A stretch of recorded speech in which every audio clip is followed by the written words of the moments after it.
예레미야 2장 9절부터 19절까지 교독하겠습니다. 예레미야 2장 9절부터 19절, 9절부터 교독합니다. 그러므로 내가 다시 싸우고 너희 자손들과도 싸우리라. 여호와의 말씀이니라.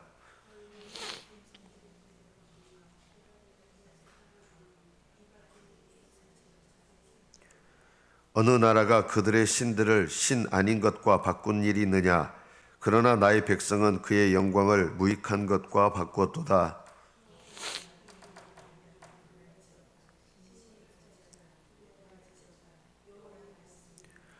내 백성이 두 가지 악을 행하였나니 곧 그들이 생수의 근원되는 나를 버린 것과 스스로 웅덩이를 판 것인데 그것은 물을 가두지 못할 터진 웅덩이들이니라.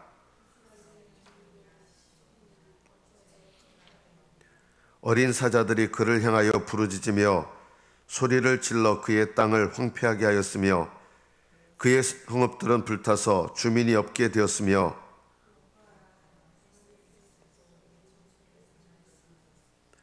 내 하나님 여호와가 너를 길로 인도할 때 내가 그를 떠남으로 이를 자취함이 아니냐.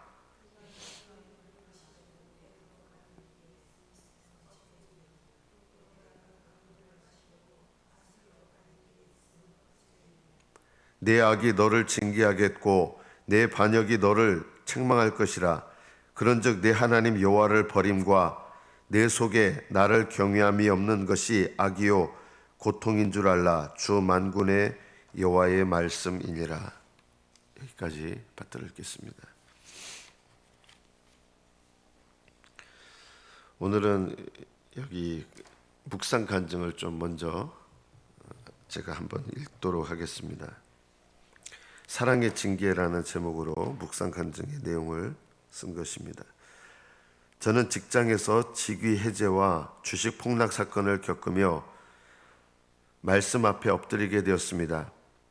그러면서 내가 100% 죄인임을 깨닫고 성령으로 거듭나 남은 인생 주를 위해 살기로 결단했습니다. 어떻게 보면 이제 인생의 길을 제대로 발견하고 깨달은 것이죠. 그리고 남은 인생을 거듭나서 남은 인생을 주님을 위하여 살기로 헌신합니다. 이 헌신은 결코 거짓이 아니겠죠.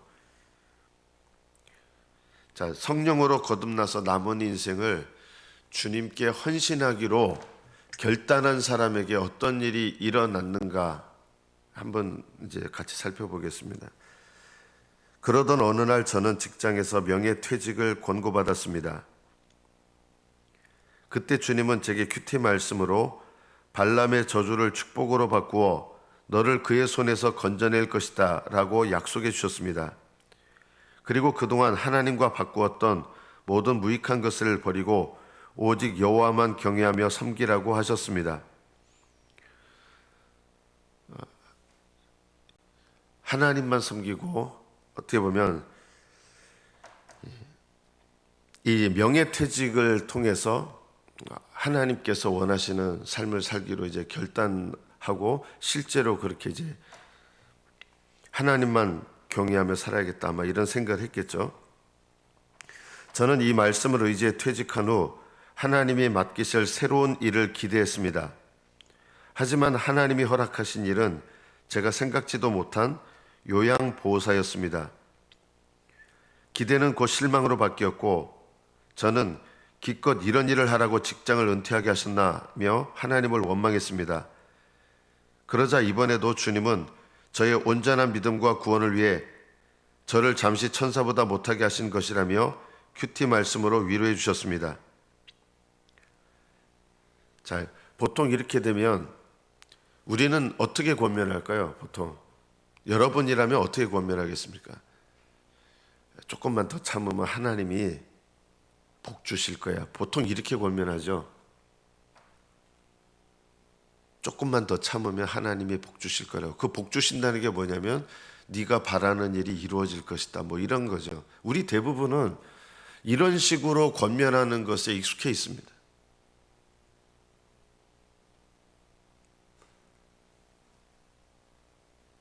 이분에게 이제 계속해서 어떤 일이 일어나는가?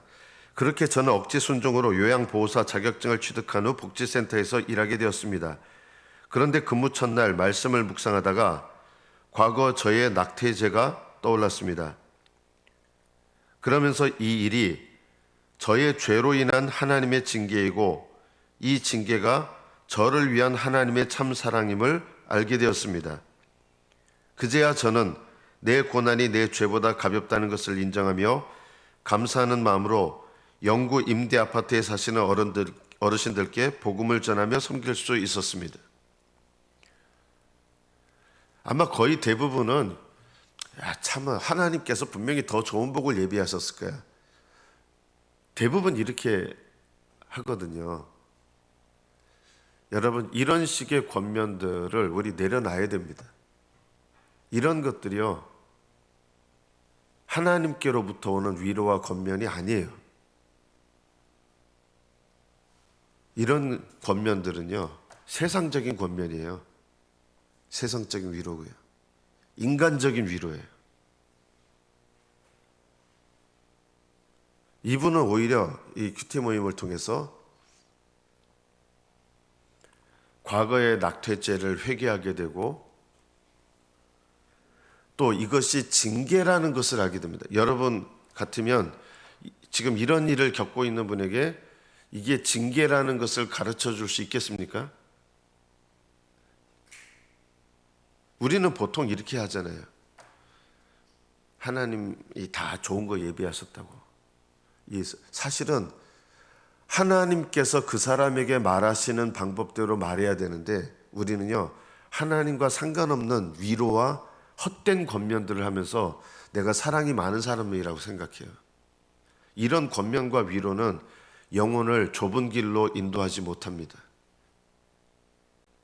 우리가 헛된 권면과 위로를 하려고 하는 이런 마음을 버리고 하나님께서 우리에게 주시는, 하나님은 이분에게 정말 어떤 말씀을 주기를 원하실까? 이걸 생각해야 돼요.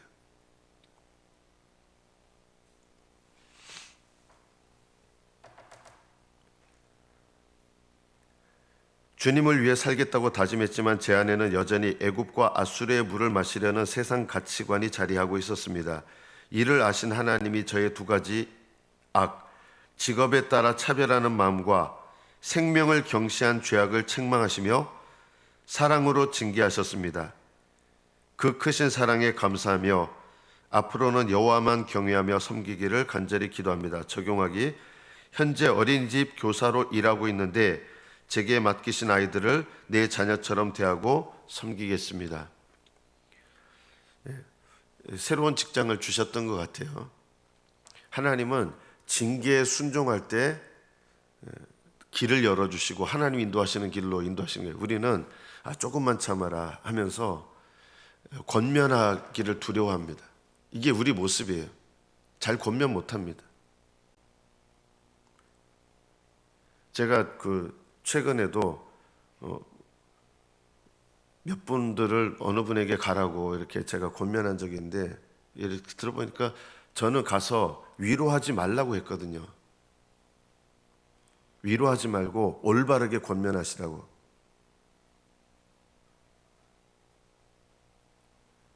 권면받아야 될 사람을 위로하는 건요, 하나님 말씀을 전하는 거 아니에요. 하나님 뜻을 행하는 거 아니에요. 온정적인 사랑은요, 사람을 바로 세우지 못해요.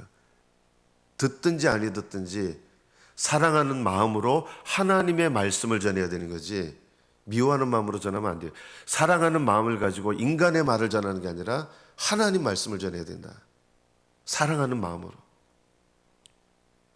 이러기가 쉽지 않은 거죠. 왜냐하면 우리는요, 사랑한다는 핑계로 하나님의 말씀을 전하는 걸 주저해요. 내 죄 때문에 인구 절벽 문제가 온 것을 인정하고 회개하는 마음으로 나라를 위해 기도하겠습니다. 인구 절벽 문제 하는데 자기도 낙태죄를 범했잖아요. 인구 절벽이 결국 뭐냐면 이 낙태 같은 것도 잘못이거든요.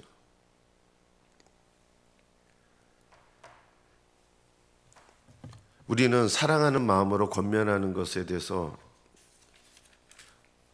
두 가지를 같이 가져야 됩니다. 요즘 예를 들면 여러분 동성애 연애, 우리는 하나님 말씀을 비틀면 안 됩니다. 그러나 우리는 어떤 마음을 가져야 돼요? 사랑하는 마음으로 가져야 되잖아요. 그래서 동성 연애는 하나님이 제일 싫어하는 죄 중에 하나라고 분명히 얘기해야 돼요. 그러나 동성 연애를 하는 그 사람들을 미워하면 되느냐, 저주하면 되느냐? 전혀 그렇지 않죠. 이것도 하나님께서 원하시는 것이 아닙니다. 이 세상에 가장 악한 사람도 우리는 사랑하는 마음으로 불쌍히 여겨야 됩니다. 그러나 온정적인 마음으로 하나님 말씀 아닌 것을 전하면 안 되는 거예요. 그들을 사랑한다고 해서 그 죄에 대해서 하나님도 이해하신다, 이런 식으로 하면 안 되는 것이죠. 오늘 본문의 말씀에 보면 예레미야 선지자는 처음으로 이스라엘 백성에게 말씀을 증거하는데 참 불편한 말씀을 전하는 거예요. 이스라엘 백성에게 전한 메시지가 뭐예요? 다른 민족들이 돌멩이로 신을 만들었는데, 예를 들면요, 돌멩이로 신을 만들었다고 해서 금, 은으로 만든 신으로 바꾸는 일이 없었다는 거예요. 우상을 섬기는 다른 민족도 더 좋은 재료로 만드는 그런 신을 섬기는 일, 신을 바꾸지 않는다는 거예요. 그런데 가짜 신을 섬기는 이방 민족들도 신을 바꾸는 일이 없는데 진짜 신을 섬기는 이스라엘 백성은 신을 바꿨다는 거예요. 이것이 하나님께서 예레미야 선지자를 통해서 이스라엘 백성에게 전하신 오늘 본문의 말씀의 첫 번째 내용이에요. 아무리 우상을 섬기는 이방 나라, 그게 옳은 게 아니죠. 이방 나라조차도 자기네들 신을 바꾸는 일은 없는데 이스라엘은 참 하나님을 신 아닌 것과 바꾸었다. 이런 일이 이방 민족에게도 없다는 것이죠. 그리고 어떤 악을 행했느냐? 악이라고 하는 건 죄하고 달라요. 죄는 하나님을 떠나 있는 상태, 하나님을 빗나가는 상태라 그러면, 악은 하나님께서 기뻐하지 않는 행동을 하는 것을 악이라고 합니다. 어떤 악한 행동을 했습니까? 생수의 근원되는 나를 버렸다.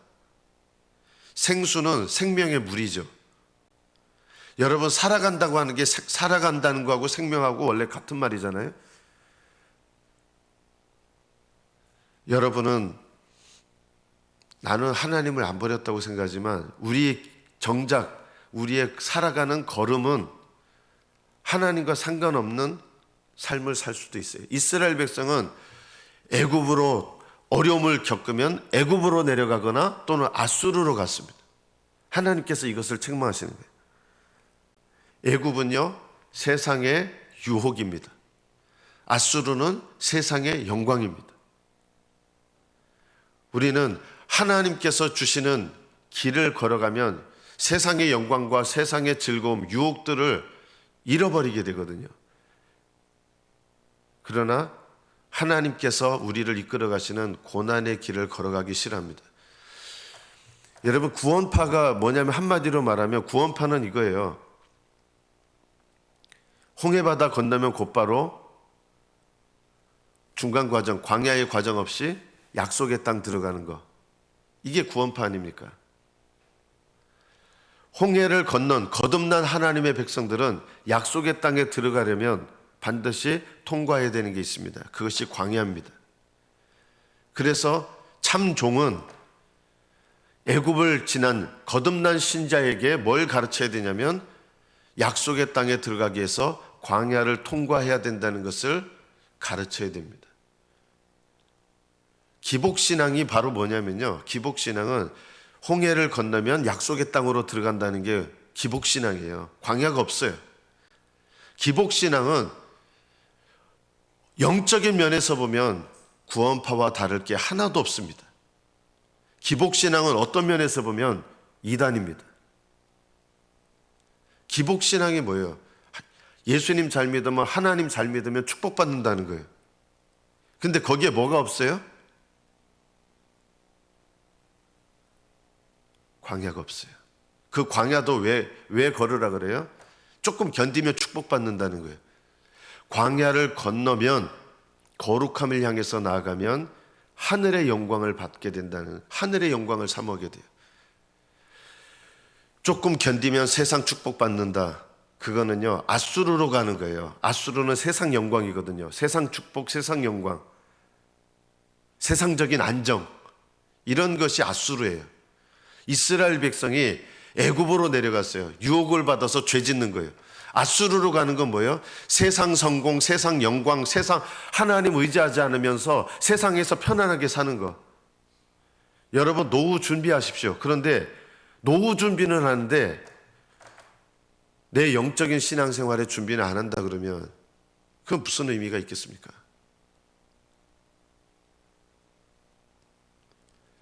참된 신앙생활은 광야 생활을 지나야 됩니다. 광야 생활이 그럼 뭡니까?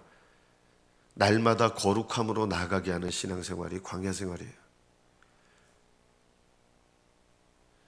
예수 믿으면 세상 축복받는다. 이것이야말로 구원파입니다. 이것도 구원파예요.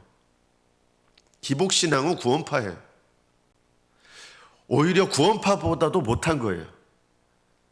저는 구원파에 속한 사람들 보니까 신학은 그런데 자기들이 믿는 신앙을 위해서 헌신하더라고요. 옳은 건 아니지만.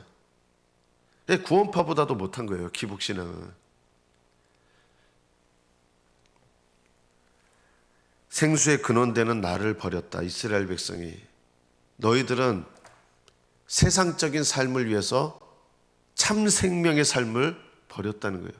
생수의 근원되는 나를 버렸고 스스로 웅덩이를 팠는데, 웅덩이가 어떤 웅덩이야? 터진 웅덩이. 여러분, 이렇게 웅덩이 모양은 있는데 비가 오면 거기에 고여해서 물이 이렇게 있어야 되잖아요. 터진 웅덩이는 뭐냐면 물을 못 담아 놓는 거예요. 물이 없어요. 물이 있는 것 같다 없어져 버려요. 이게 터진 웅덩이가 뭐냐? 하나님 없이 세상 축복받는 거. 주님을 위한 고난은 전혀 생각 안 하면서 어떻게 보면 신앙생활 하는 거. 이게 터진 웅덩이에요. 신앙생활 하는 것 같지만 거기에 물이, 생수가 없어요. 분명히 교회 다니는데 성령님을 따라 신앙생활 하는 건 없는 거예요. 성령님을 따라 신앙생활하면 어떻게 됩니까? 성령님은요, 우리를 날마다 죄를 깨닫게 하셔서 회개하게 하시고 하나님 뜻을 알게 하셔서 순종하게 하셔서 거룩한 길로 가게 하십니다. 이것이 성령, 우리 안에 물을 담는 생수의 근원되는 예수님께서 우리 안에 계시고, 또 터진 웅덩이가 아니라 물을 보관하는 참 웅덩이를 우리가 파려면 성령을 따르는 신앙생활을 해야 된다. 우리가 오늘 이 말씀을 우리에게 적용할 필요가 있습니다. 나는 터진 웅덩이를 만들고 있는가? 터진 웅덩이가 뭐냐면요, 열심히 애를 써요. 이 웅덩이 파는데 얼마나 애를 씁니까? 근데 의미가 없다는 거예요. 물을 담아두지 못한다는 거예요. 생명의 물을 못 담는다는 거예요. 열심히 뭔가 애를 쓰는데 물을 못 담아요. 터진 웅덩이. 이게 왜 그러느냐? 방향이 잘못되어 있는 거예요.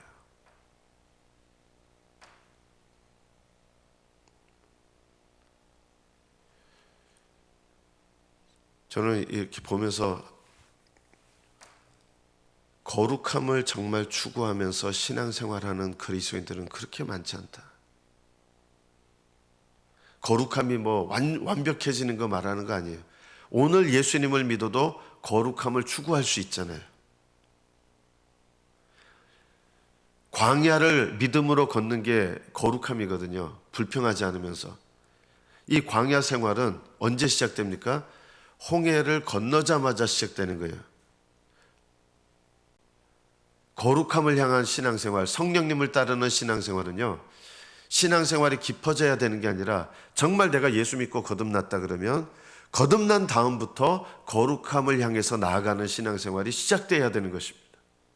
이것을 올바르게 가르쳐야 되는 겁니다. 우리는 신앙생활이 어느 정도 막 되면은 거룩함을 향한 신앙생활을 하는 걸로 알고 있는데 그렇지 않아요. 거듭나자마자 우리는 광야 생활, 광야는 그냥 힘든 것이 아니에요. 하나님께서 우리에게 허락하셔서 날마다 거룩함으로 불기둥 구름기둥으로 우리를 인도하시는, 우리의 불기둥 구름기둥은 누구십니까? 성령님이시죠. 그래서 거듭나서 성령님을 따라 사는 길은 어떤 길이에요? 이분도 하나님께 헌신하면 은연중에 세상적인 것들을 하나님이 주실 거라고 은연중에 생각하는 거예요. 헌신했는데도. 그런데 실제로 헌신해서 하나님 뜻대로 살겠다 하니까 오히려 고난이 오고 어려움이 옵니다.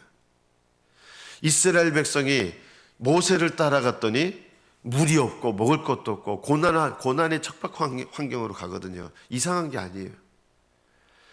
기복적인 신앙은 왜 나한테 고난이 와? 이렇게 되는 거예요. 거룩함을 향한 신앙은 고난이 오는 게 당연한데, 기복적인 신앙을 가지니까 하나님이 이해가 안 되는 것이죠. 좀 참으면 축복이 올 거야, 이렇게 가르치니까 참아도 축복이 안 오대? 고난만 오는 거예요.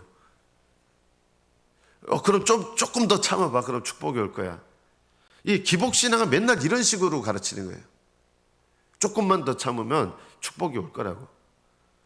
그러나 거룩함을 향하는 신앙생활, 참된 신앙생활은요, 오늘 그냥 참으면 축복이 온다는 게 아니라 오늘 이 과정 속에서 하나님 뜻을 순종하고, 오늘 하나님께서 내게 주신 어려움 속에서 하나님을 찾고 하나님을 의지하고, 이것이 올바른 신앙생활입니다.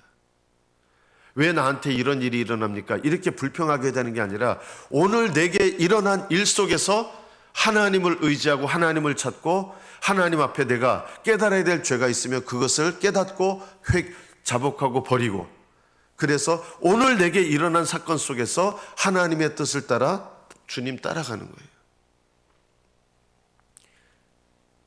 조금 참으면 된다, 이게 아니에요.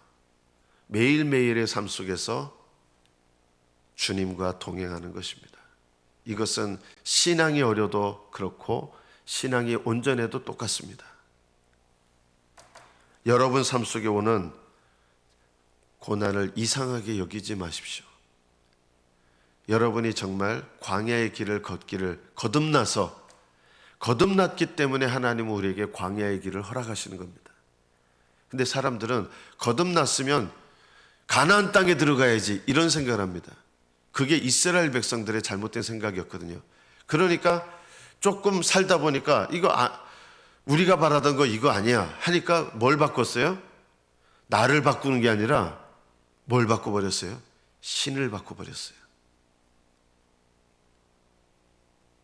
이것이 오늘 본문의 내용이에요.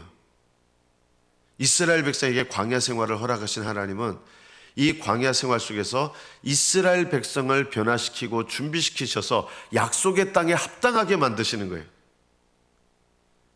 근데 이스라엘 백성은 자기가 변화돼서 약속의 땅을 받으려고 하는 것이 아니라 내가 기대했던 것은 광야가 아니에요.